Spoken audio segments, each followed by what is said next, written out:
In December of 2023, when I found out the Greenwood Museum was hosting a temporary traveling Revolutionary War exhibit that was on loan from the South Carolina State Museum as part of an American 250th event, I could not resist. So I had my husband watch the kids, and I went alone because I've always been a sucker for a good long drive and a museum. The Greenwood Museum, as a bonus, is free, but I already knew that as I'd visited before while camping with my family at Greenwood State Park one summer. If you have never been to the Greenwood Museum, I would definitely put it on your bucket list. Not only is it free, but it also has very interesting exhibits. However, regardless of the traveling exhibits housed on the third floor, which was dinosaurs when I went with my family previously, and the 250th that I'm showing now, the main floor remains my favorite. Not only does the main floor house Revolutionary artifacts anyway, it also has information about the nearby Star Fort. In addition, my family and I love the miniature movie theater, the grocery store, the blacksmith shop, the dress and hat shop, the old school classroom, and the train station. However, I didn't come to explore the main floor today, but the 250th exhibit. Upon entering the main room, I was greeted by a mannequin wearing a hunting smock and a tri-horn hat, which was popular during the day. I did find out that the design of the hat was to funnel rain, which is a great example of when function influences fashion. During this vlog, I will talk about my favorite parts of this 250th exhibit. My 7th favorite part of the exhibit happened to be the flags. While not hard to find or see anywhere else, I really enjoyed getting a close-up look at the flags, which helped to separate the exhibit. These flags included the King's Colored Flag, designed by King James, which incorporated the St. George Cross with the St. Andrew's Cross and was used after 1743. The Gadsden flag, named after South Carolina's own General Christopher Gadsden in 1775, and, of course, the Betsy Ross flag, which was the first United States flag adopted by Congress in 1777 and was designed during the war to feature 13 stars arranged in a circle to represent the original 13 colonies. My 6th favorite part of the exhibit happened to be the artifact tables. This 250th exhibit was on display only until December the 29th and was brought to the community by the Issaquena chapter of the NSDAR through sponsorship from the Ascend Cares Foundation. Prior to my visit, I was informed that to look at the entire exhibit would take 2 hours. This was another reason that I chose not to take my children and to only highlight my favorite parts. My 5th favorite part of the exhibit happened to be the 13 doll display. These dolls are special because they represented the 13 colonies, but also because they are made of bisque porcelain and hand-painted. While I would love to say that South Carolina was my favorite doll, I really loved New York and her Dutch hat. My 4th favorite part of the exhibit was clothing that had been made for some American Girl dolls. Of this clothing, it included undergarments, what an enslaved woman would wear, what a working class woman would wear, what a Choctaw woman would wear, and what an aristocrat woman would wear. Of course, I also really enjoyed looking at the life-size dresses. Interestingly, one of the dresses did show that they were usually pinned to accommodate pregnancy. In addition, it also showed the colonial corset, which was used for support, unlike the Victorian ones, which were used to make women more shapely. It was also pleasant to see that women loved pockets even then. My third favorite part of the exhibit happened to be the dioramas, which depicted 3 scenes, one being a replica of the 96 jail. Early in South Carolina history, if you had issues, you had to travel to Charleston to seek justice. Eventually, after the formation of gangs, a group known as the Regulators formed. What resulted next was violence, and eventually those enforcing the law took advantage of their positions. It wasn't until 1763 that the court system in South Carolina finally spread to the backcountry, which led to a jail and a courthouse being built in the town of 96 in 1772. In a time of fines, whipping, branding, and execution, the jail was used to hold serious criminals. During the 1775 Battle of 96, Patriot forces installed small swivel cannons in the jail's windows. Regardless of the jail being a brick and impressive structure, it was not escape-proof. In fact, the loyalist David Fanning escaped many times, once by having a file smuggled in, then later by making a rope out of clothes, and during his last escape, removed floorboards and went under the jail. The next diorama was a farm, which illustrated how the backcountry farmers survived by growing and selling various crops. These family farmers relied on everyone in the family to work, including children. And in some cases, the farmers would hire labor or use slave labor. The last diorama was my favorite, and it depicted a battle scene. General Greene would lead a Patriot army into South Carolina. Though he would fail to take the fort at 96 back from the Loyalists, eventually British General Cornwallis would pursue him, which led to the Battle of Guilford's Courthouse.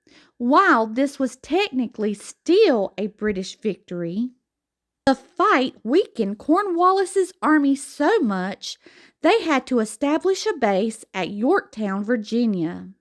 While there, the British became trapped, outnumbered, and surrounded, and as a result were unable to get supplies.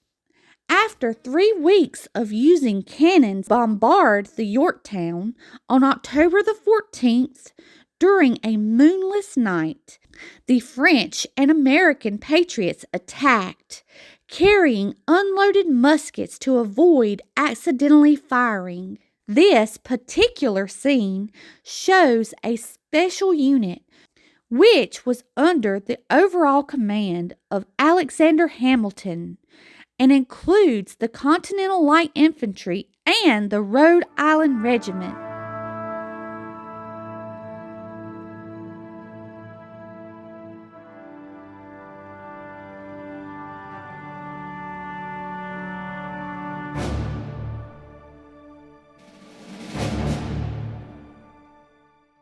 My second favorite part of the exhibit had to be the numerous posters. While these posters provided information about taxes, the Boston Massacre, the Continental Congress, various battles, Native American tensions, and information about the men who rallied others to their cause.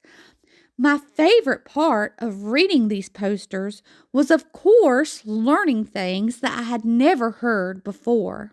Some of the interesting things that I found out from this exhibit includes the following. In South Carolina's first 20 years, 5 governors were disposed, vanquished, or fled from the colony. South Carolina had a non-violent coup in the Revolution of 1719 against King George II.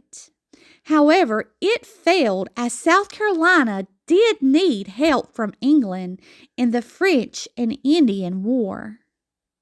After the Stamp Act of 1765 was met with outrage, Charleston not only boycotted English goods, but also had a coffin placed downtown, which was labeled American Liberty.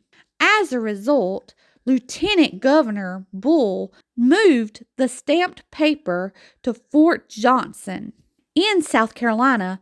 While everyone agreed upon boycotting trade with England, it was also agreed upon that this would not include rice, as the refusal to sell rice to England would be too big of a sacrifice. Surprisingly, the Continental Congress did agree to not stop the shipment of rice, but they did stop the shipment of South Carolina's other cash crop, indigo.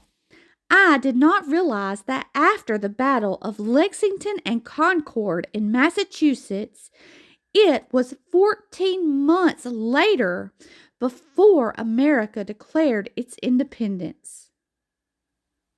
Even more surprisingly, I did not realize that it took 3 weeks for the news of the Battle of Lexington and Concord to reach South Carolina. Within a 4-day walk or a 16-minute drive from the Greenwood Museum location, during the fall of 1775, the first battle fought in the Southern Campaign took place at the Star Fort over gunpowder. While I knew John Rutledge was elected the South Carolina governor, I did not realize that he replaced the last royal governor, whose name was Lord William Campbell, who fled South Carolina in September of 1775. Obviously, while I have heard of the 1776 Battle of Sullivan's Island, I didn't realize that the British ships actually run aground due to not knowing the shoal. I also did not realize that it was this Patriot victory that caused the British not to try and invade for another 3 years. As I am very bad with names and faces now that I think about it, I had to refresh my memory that the 5 South Carolina delegates sent to the First Continental Congress were Christopher Gadsden, Thomas Lynch, Henry Middleton, and John and Edward Rutledge. Not to be confused with the South Carolinians that signed the Declaration of Independence in Philadelphia during the Second Continental Congress. That was Edward Rutledge, Thomas Lynch, Thomas Hayward Jr., and Arthur Middleton. While I knew that the French and Spanish were our allies, I did not know that the French became our allies after the 1777 Battle of Saratoga. And it was a year later when the Spanish and the Netherlands joined the Patriot cause. Probably because I was born in the upstate of South Carolina, I, through all my history classes, have never heard the term boom chain. But apparently in the Charleston waterway, a boom chain was erected on March 21st. While I knew the British invaded Charleston in 1780, I had always just assumed they came off of ships, and I didn't realize that they were based out of Savannah. I also didn't know that it was because South Carolina's assault against Savannah was unsuccessful that the door was left open to Charleston. I also had never realized that it was 11,000 British troops that invaded Charleston. During this exhibit, I also was reminded of the 2,000 patriots that lost their lives at Camden and the 1,104 loyalists who died at Kings Mountain, which is amazing if you consider that the loyalists held the high ground. If you are a Revolutionary War expert, it probably sounds crazy, but I have never heard of the Battle of Hobkirk Hill, which took place on April 25th of 1781. While it was an American defeat, it did force the British to evacuate Camden and move back to Charleston. I did know that the Battle of Eutaw Springs in 1781 was one of the last battles fought in South Carolina. However, I didn't realize that the Patriots lost because instead of fight, Greene's men stopped to loot and plunder. I did not realize that when Cornwallis surrendered at the Yorktown, that the South Carolina governor John Rutledge was in exile, as he had been hiding from the British. I had never considered that when the British left Charleston in September of 1782, that 4,200 loyalists left and took with them 7,200 slaves. Of course, my number one was the main attraction of the exhibit, which were posters that provided information on the women and people of color who fought during the Revolutionary War. However, I will say I was a little disappointed that it was only posters, and I wish that they could have included some artifacts. That being said, I learned a lot. Some of the really interesting facts that I learned includes the following. By 1778, a South Carolina British loyalist group included several black men. Then, by 1780, slaves were promised freedom for fighting for the British, after which thousands became loyalists. When the Continental Army started allowing black men to fight, 5,000 became patriots, though some were forced into service. During the war, there was such a shortage of manpower. Both the American and British Navy allowed African Americans to serve. Some even became captains. James Fort was one such man who served on a ship captured by the British. However, it was James who captured the respect of everyone he met. This helped James survive the war, and later he became a sailmaker. Then he used his wealth and social standing to work on civil rights. James Lafayette, while an enslaved man, served the Continental Army by becoming a double agent and reporting to Benedict Arnold. Will Lee was the slave of George Washington, and he was freed in Washington's will. In addition, it is important to know that while George Washington was a slave owner, later in life he did start seeing the immorality of it. In fact, while he only personally freed one slave, he did ask that after his wife's death, his slaves be freed. Ultimately, Washington's slaves were freed 1 year after his death. While Rachel and Grace Martin were disguised as men, they apprehended a British courier and 2 officers, after which an 18-year-old named Emily agreed to take the message to the Patriots. During her journey, she was taken prisoner twice, but was able to memorize and swallow the message. During her second arrest, she even had to escape, after which she finally was able to recite the message to Green. Antigua was a slave who was recognized by the South Carolina Provisional Congress for gathering information about the British. Margaret Reynolds of 96 nursed the British in Charleston, and Eleanor Lester owned a tavern and would only serve the Loyalists. Interestingly, after the war, both women left South Carolina.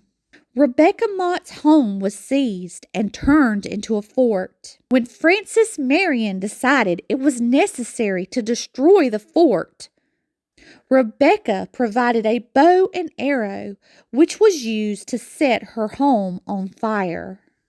Between 1716 and 1783, Elizabeth Freedman and 14 other black slaves sued for freedom. Interestingly, Elizabeth was the first to win such a lawsuit in Massachusetts. Lucy Terry Prince was an American settler who sadly was kidnapped from Africa and enslaved in Rhode Island. She was a poet who memorized her poems until later they were written down. One of her works, called The Bars, is considered to be the oldest known literature written by an African American. Of course, there is also much more information about the indigenous people, the women, and the African Americans who served as both loyalists and patriots during the Revolutionary War and in South Carolina. However, if I shared everything in this video, it would be probably longer than 2 hours.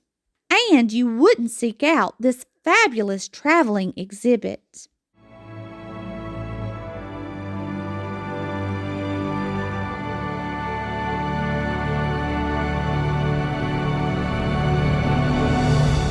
If you enjoyed this video, please like it, and as always, thanks for watching.